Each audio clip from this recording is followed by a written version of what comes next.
Et bonjour aujourd'hui pour le nouveau chapitre de One Piece, parce que ça continue, on est content. Enfin, on reprend le flashback de Brook avec le 1185. Lâchez-moi les baskets, vous avez l'image ici, et je vous lis tout ça. Avec une cover de chapitre qui commence avec Boa Hancock.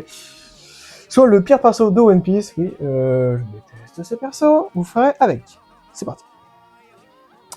Brooke, je vais faire de toi le serviteur de Candelle. Elle va t'apprendre les bonnes manières et la courtoisie. D'accord, Prince Louvain. Encore la petite enfance. Ce palais est formidable. Je parle de l'épée qui est beaucoup trop grande. Ce palais est formidable. Il y a plein de jolies femmes. Déjà, dans les derniers chapitres, ça m'avait saoulé les blagues sur les culottes et la poitrine. Comment c'est pas mes beautés. Elle est super mignonne, elle. Elles ont plus de 20 ans, sûrement. Arrête ça. Mais la plus belle de toutes, ça reste toi, Candelle. Cette, cette dame Candelle, tu es mon serviteur, je te rappelle. Montrez-moi vos culottes. Brooke. C'est drôle, parce que c'est Brooke et qu'il y a un running gag, je vais tenir ce micro. Mais bon. Tu n'aimes pas l'uniforme? Si je m'imprègne trop de l'école, je pourrais plus faire de bonne musique, mais j'aimerais bien porter l'uniforme de la garde un jour. Oh, il dort avec sa guitare. C'est trop bien. T'es un petit vénard, toi. Qu'est-ce que je donnerais pas pour devenir le serviteur de Dame Candelle? T'as un amoureux, Candelle? C'est Dame Candelle, et j'en ai un, mais cette personne n'est pas à ma portée. J'aime bien le petit entraînement qu'il a avec Candelle, de comment ça se déroule.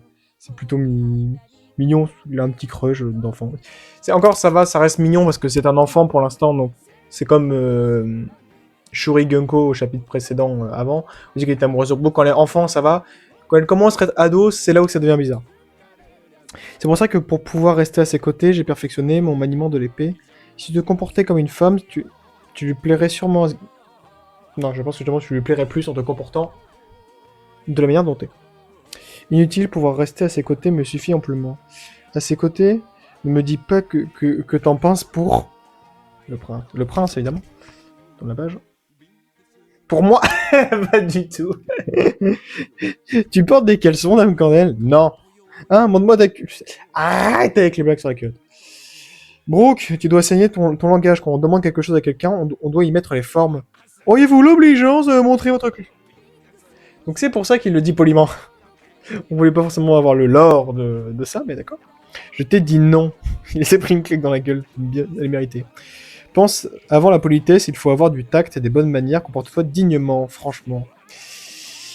C'est vrai que Dame Candelle, avec son comportement sur faut être noble, etc., ça ressemble beaucoup à une chevalier divin. J'avais vu des théories, notamment sur le Discord du Radio de Grand Line, où ils avaient parlé du fait que c'était une dragon céleste. Je n'y ai pas pensé. Mais pourquoi pas? Tu dois trouver le juste milieu entre force et courtoisie. Hein? Bon, je vais faire de mon mieux, tout mon possible. Tous étaient éblouis par l'élégance de Dame Candelle. Donc on est retour quand il a 20 ans et quelques, et Gunko est adolescent. Shuri, ça s'appelle pas Gunko.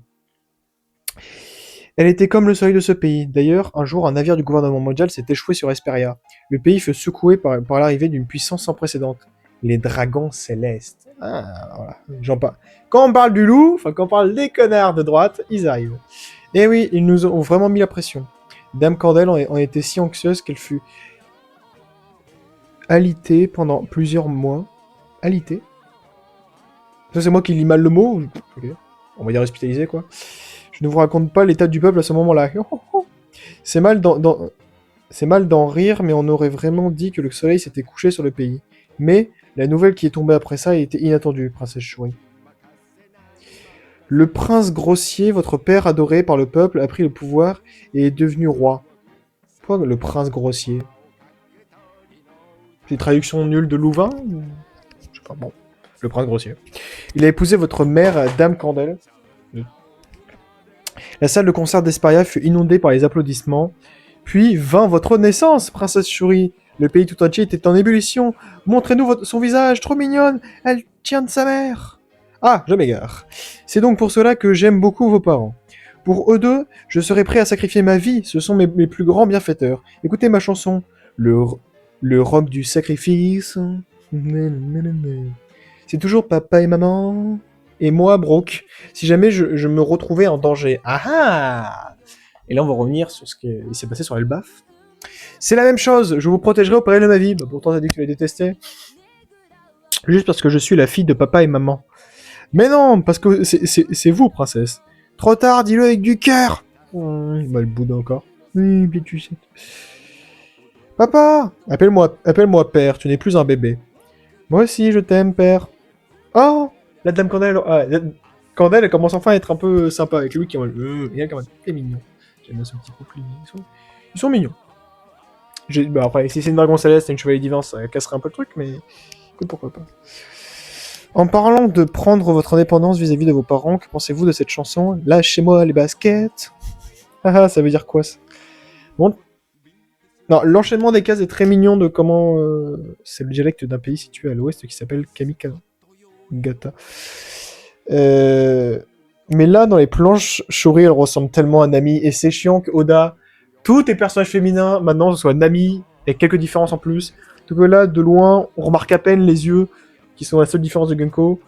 Là, il y a une case où elle essaie de cuisiner avec sa mère. D'ailleurs, une femme à la cuisine. Voilà. Les cases sont bien, mais c'est chiant le design de Gunko. Bon, voilà, c'est mignon la relation qu'ils ont. L'année des 15 ans de Shuri, hein? Pourquoi ça sonne faux? La musique disparut d'Esparia. Cette année-là, le pays fut englouti par un épais brouillard pendant 6 mois. Les instruments précieux du pays pourrirent et le brouillard devint un smog nauséabond qui engloutit l'île tout entière. C'est un truc naturel ou c'est quelqu'un du gouvernement qui a fait ça? Oui, c'est forcément le gouvernement. Dans les rues, ce n'était plus la musique qui résonnait, mais uniquement le tout des habitants. Laissez la musique vous atteindre hier. Ce smog toxique s'attaquait aux poumons de dizaines de milliers de personnes et s'emparait de la vie de plusieurs centaines d'entre elles. Le brouillard finira par se lever, j'en suis certaine. Donc c'est vraiment le pays se fait mal. Quoi? Elle est morte? Ok, donc c'est pas une chevalier divin, elle est morte.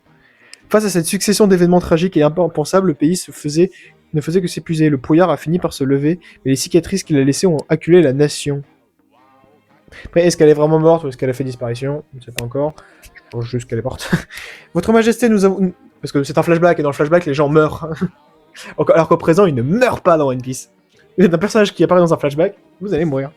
Votre Majesté, nous n'avons pas les fonds nécessaires pour payer le tribut céleste du gouvernement mondial. Ça pue. Elle s'entraîne encore. Princesse, vous faites parfois des mouvements qui me rappellent quelqu'un.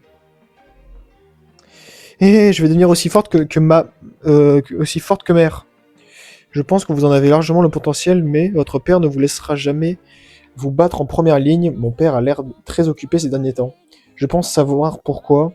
Il n'y a rien que nous puissions faire. Je vais me contenter de suivre le roi dans ses décisions. Tu ne voulais pas devenir pirate, Brooke?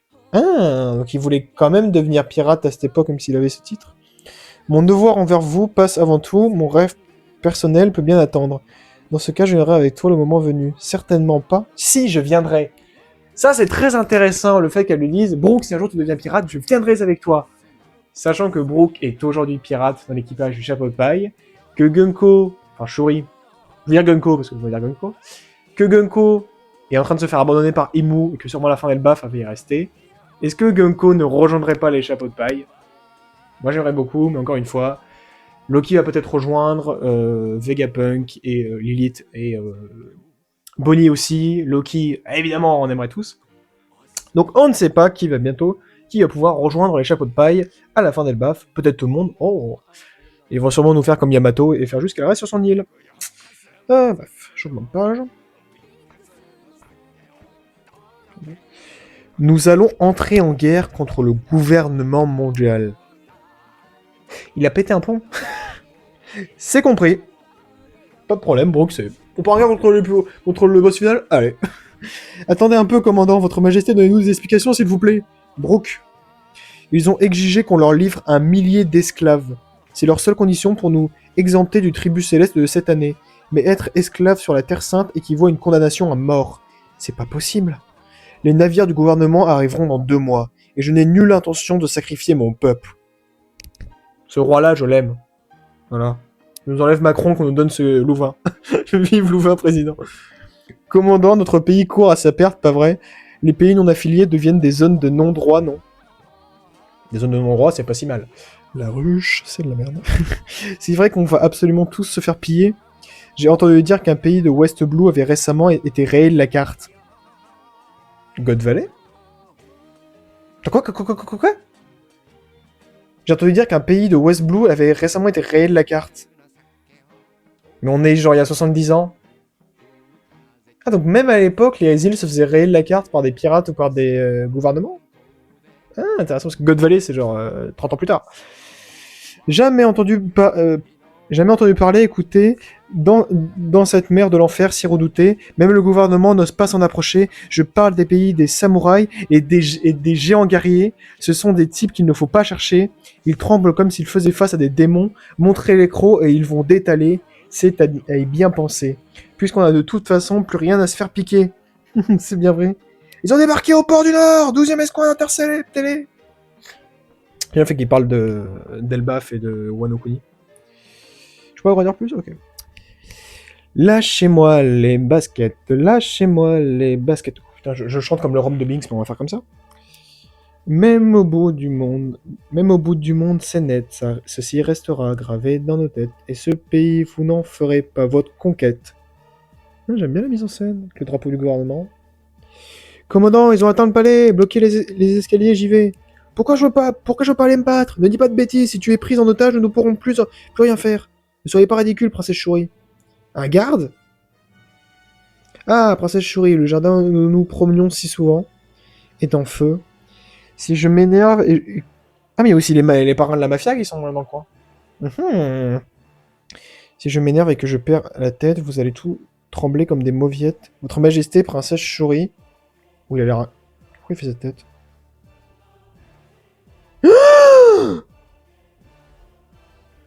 Quoi? What? La guerre est finie, Brooke. N'est-ce pas merveilleux?